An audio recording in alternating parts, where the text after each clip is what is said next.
Good morning. Welcome. Good morning. It is the last day of August, August 31st, 2025. Our topic today is the labor of love. And I'm sure you guessed the reason that we have that title is tomorrow is Labor Day. That's right. And for any of you that are going into labor, I did want to share some history about Labor Day, though, because I didn't know it. That did you know that in the 1830s, when we had a lot of manufacturing happening, I guess, and the work weeks, the workers worked 70-hour work weeks. And we didn't even get to the first Labor Day until 60 years later in 1890. And at that time, the average manufacturing worker still toiled in the factory 60 hours a week. So we think we've got a big work week with 40 hours. And they did 60 and 70 with hard labor. Can you imagine? No wonder they wanted a Labor Day. it actually Henry Ford had a lot to do with the change of the time, At the change of what? the change of the work hours. Oh, we Henry did? Ford, with automation, with the way he designed his assembly lines, was able to do more work with fewer people or fewer hours. So he was the first one actually in the industrial complex to cut back on the hours. And that also helped when the law changed, which was How humane of him. Uh, well, well, for when we made it a holiday and changed it to oh, well, 40 hour yeah, work that week. was in, let's see, 1880. The first Labor Day happened in 1882 in New York City only under the direction of the city's Central Labor Union. But it wasn't official for everybody until 1890. Hmm. So, and here things are changing totally again, Right, right. because we don't, you know, we're not doing any manufacturing. We're trying to get back into it with chip manufacturing and whatnot. Which only means we have to train people, which we don't have trained. And anyway, that's another It's conversation. another conversation. Yes, I went to Phoenix earlier this year and saw they're doing a big manufacturing of them. And I said to my sister, "Well, that'll employ a lot of people." And she says, "Yeah, they're all Chinese. They're the only ones that know how to do it." But I'm sure they'll train some people Yeah, eventually. yeah. But because it's a very cold, long process. I guess they work long hours in the cold to make those chips. Hmm. But I did want to share something about labor, and of course, most of our labor in our country today is not physical labor, but it is labor of some kind of assistance or helping for others largely, and that's all good too. Um, Myrtle Fillmore wrote, "Every thought of love is work well done." Myrtle Fillmore was the co-founder of the Unity Church movement. Every thought of love is work well done. So even when your work is being of service, that's a labor of love. That's work too, and that's what most of us are doing today.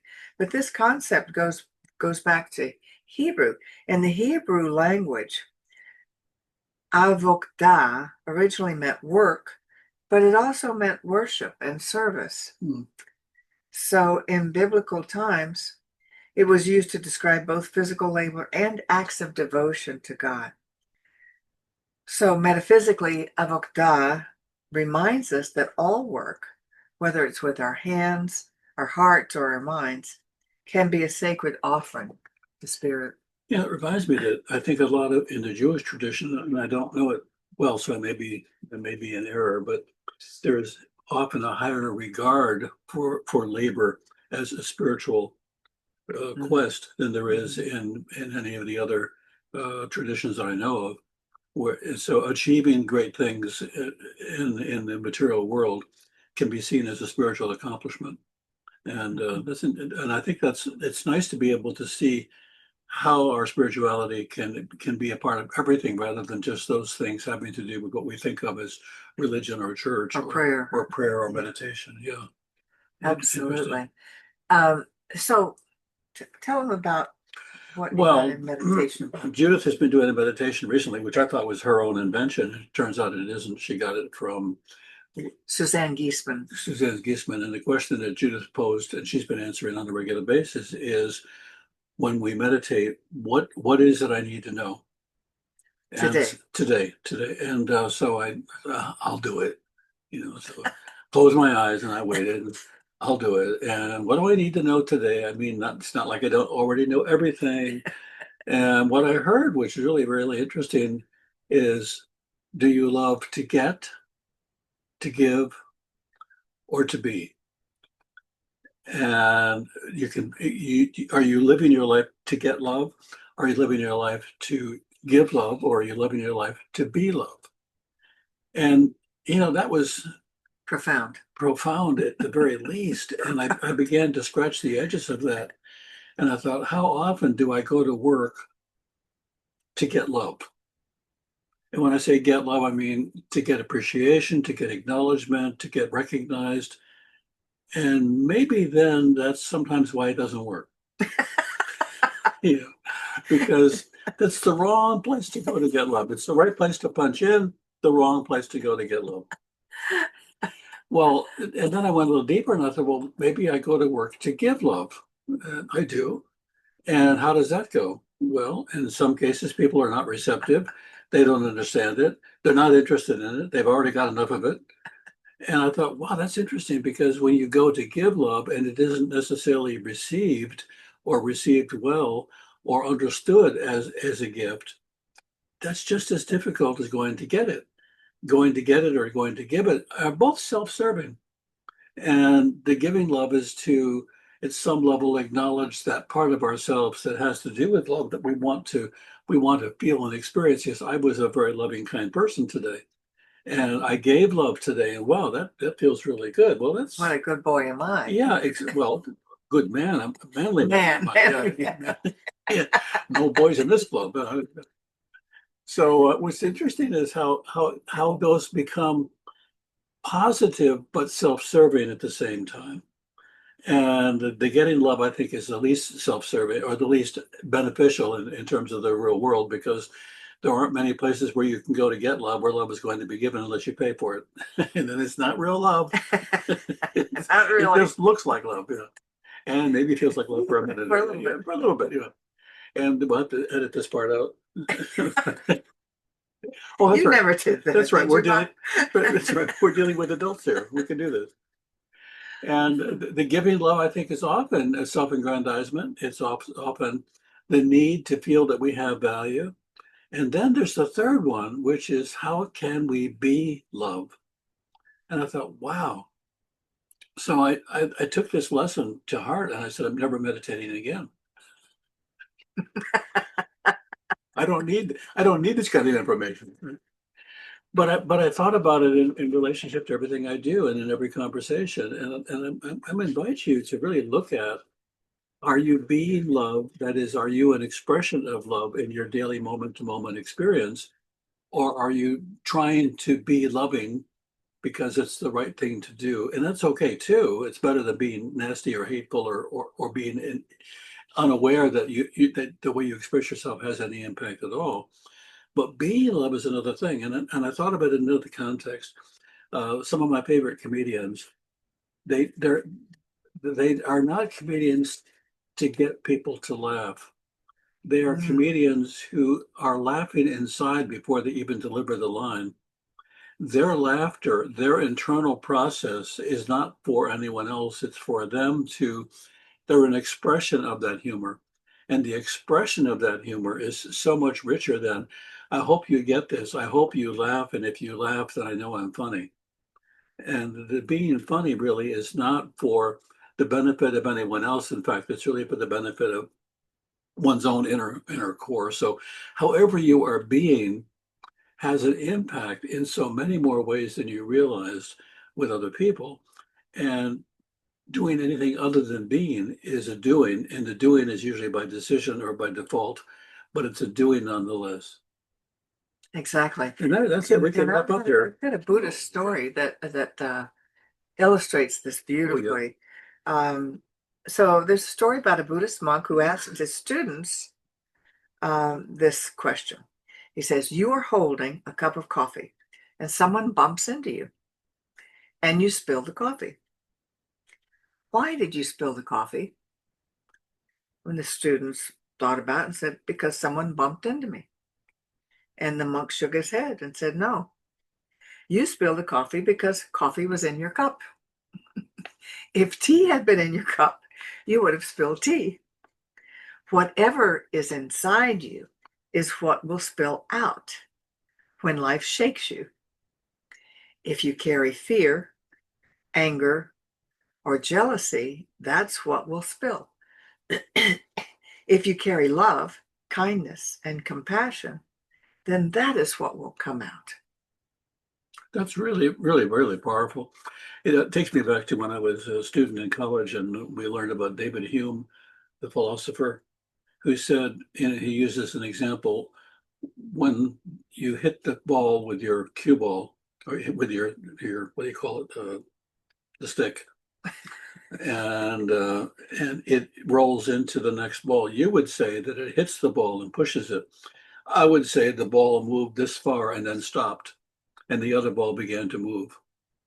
And I thought, that's stupid. Who cares? I mean, it makes no sense at all. And then I thought, we often infer a cause and effect relationship when in fact we really need to pay more attention to what is actually happening. One thing stops and another starts. What is the content of the cup? And why are you carrying it around? And what do you expect to have happen when you're carrying around a cup of coffee?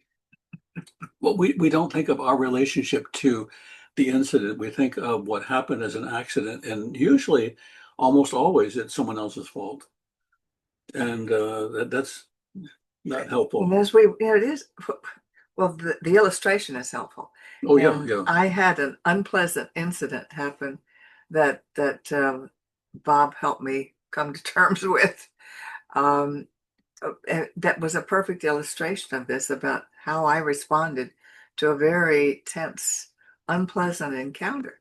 And at first I was thinking I should have responded differently. And then in exploring this idea of what's in your cup, I was actually proud of myself.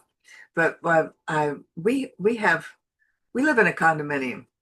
In condominiums, there are rules. Yeah, and there are lots of unmarked cars that are police cars and people who are wearing uniforms you can't see. Yeah, they all, Yeah, most of them have uniforms. We have 64 units, right, and and they're most of them wear uniforms. condo police. Yeah. And everybody breaks some rule sometime or another, And everyone's watching to see when that but they happens. love to confront anybody who breaks a rule.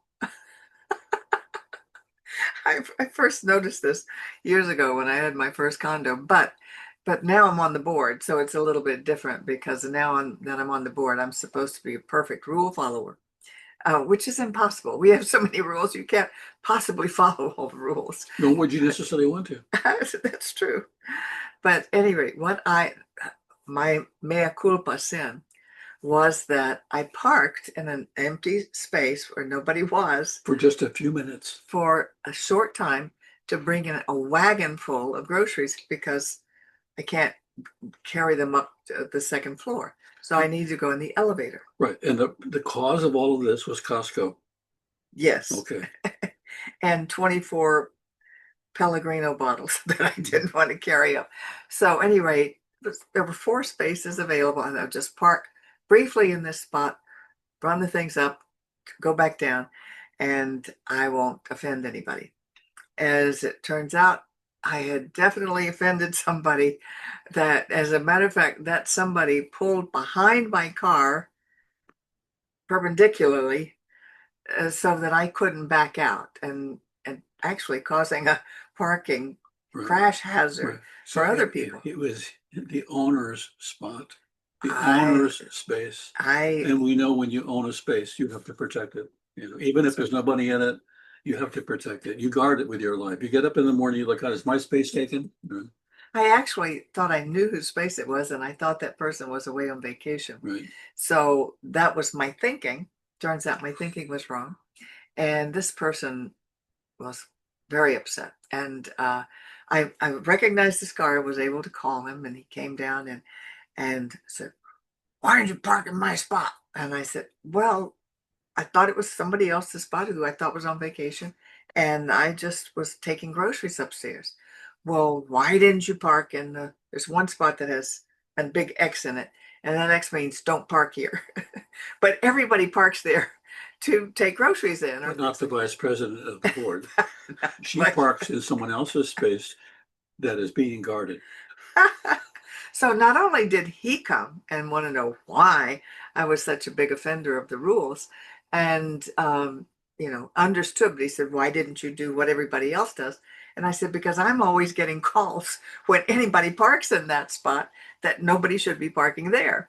So he grumpily moved his car. Meanwhile, the woman whose car, I mean, whose spot I thought it was, drove up and said to me, "I understand you thought it was my space." And I said, "Yes, I thought you were away. I never see your car parked here." And she said, "So I understand you're a pastor." And I said, "Yes, I am." And she said, "Don't pastors follow the rules?" Sometimes. I just, my answer is, "I'm doing the best I can."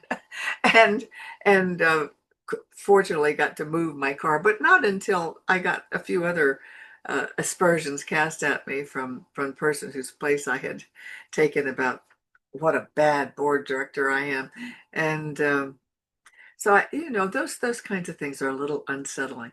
But when Bob and I hashed it out the next day with this, he said, "Well, what?" Because I could have said something. I know rules those two don't follow. I could have come up with them and reminded them, but I didn't. I really didn't even think of it. I was just explaining my actions.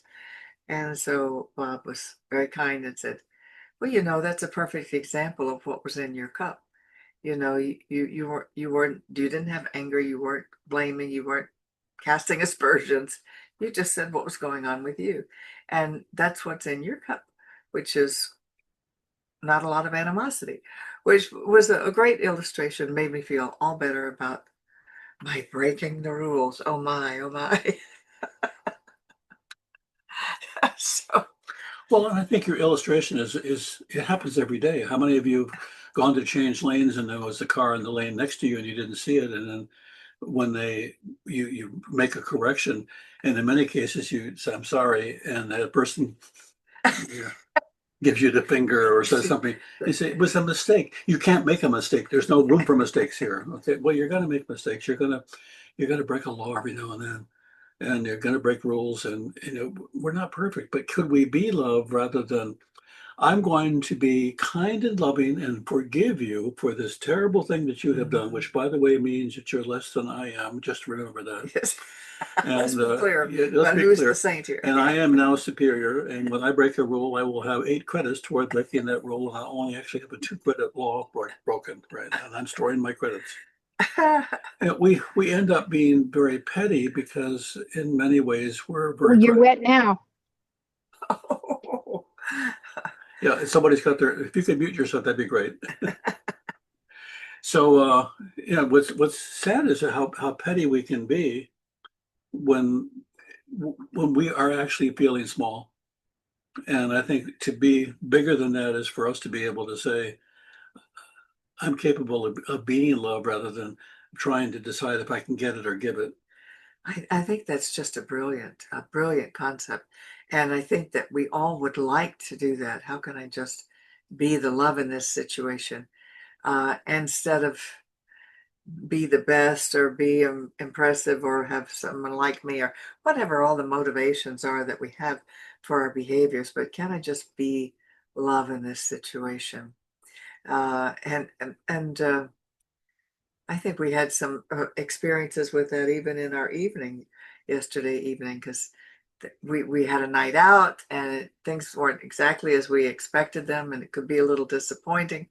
But you know what? It was Yeah. just be the love. Just Well, and I think maybe one of the if there's a formula in this or a recipe for this, it is what can you allow yourself to embrace fully, as opposed to now that this has happened or this has gone wrong or I'm unhappy with this, how am I going to hold on to the unhappiness for the rest of the day or the rest of the evening while trying to also to be happy? And I won't forget what you just did or what just happened. I got that. And that means you can't embrace the moment. You can't embrace the life. You can't embrace Well, yeah, that's sad that we would allow ourselves to do that. Well, as a matter of fact, I think we both woke up a little grumpy. We No, didn't never get as do. much sleep as Never, usual. never. That's Judith. We have to edit that out too. And in my meditation, what I got was, and it was a good reminder, this is something to remember too. So what I heard was, look, nothing disastrous has happened. There's there's no hurricanes, there's no mass murders, there's nothing terrible happening today. Just because things didn't go exactly as you would have liked the night before. So what? It's no big deal. And just be grateful that everything is okay. It may not be perfect or exciting, but it's okay. Be grateful for that. It's okay. And it really changed my mood. It really was let me let go of So any whatever, expectations. whatever you can do that helps you examine that, even if only briefly. Am I being? Am I trying to get? Am I trying to give? If I'm trying to give where the giving isn't rare, isn't warranted, or isn't going to be appreciated, I don't have to critique that person or that situation. I simply have to stop and say, this is just not the right place for it.